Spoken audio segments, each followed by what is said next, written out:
This next story includes a plot made for the movies. A Minnesota paramedic's 3,000-mile trip to treat COVID patients, landing him behind bars. As Liz Collin reports, it all started with a call for help from, above all, the federal government.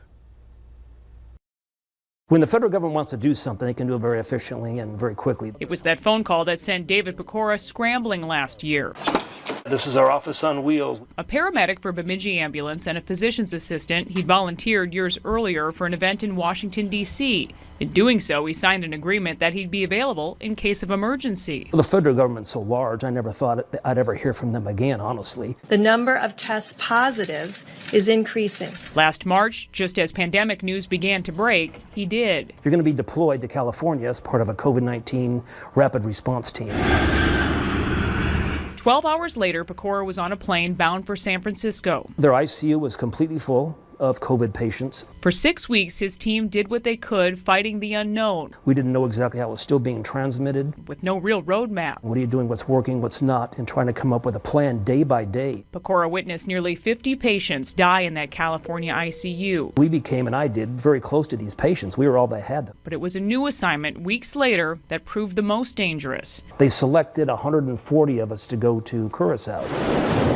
An island country in the Caribbean, Curaçao's government had asked the U.S. to help in its fight against COVID-19. Pecora says the people were resistant to many of their recommendations. So my name is David, I'm a physician assistant. He taught classes to explain the reasons to wear masks, restrict airflow, and keep hospital visitors out. And then when some of the hospital employees themselves got sick, and some of them died, then it got everybody's attention. 1 month after convincing staff to make changes, Curaçao cut the salary of most of the island's workforce to make up for closures and new mandates. Pecora says that's when residents began to think the money was actually lining the Americans' pockets. The people there initially, like I said, were very friendly and very welcoming, turned against us, and we then became a target. Barbed wire fencing and troops tried to protect his team. So they threw me literally in the back of the police car, and then and they're laughing and talking and looking at me through the cage, and driving at a high rate of speed. I was bouncing around the back of the police car. Still, last August, he was arrested, leaving the hospital. Are you thinking this is it?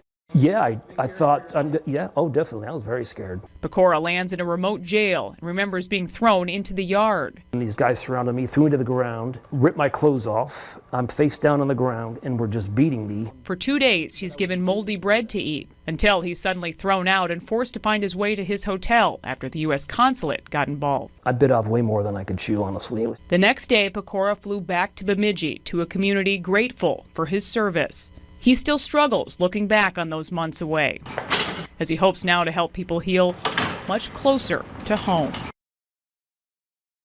Pecora says there are still things the federal government has told him that he can't talk about. He suffered with depression since being home and hopes sharing his story encourages other healthcare workers to seek help. The quest for the Clark Cup has come down to which team can win 2 games. Tonight, the Force went looking for win number 1. Highlights are next in sports.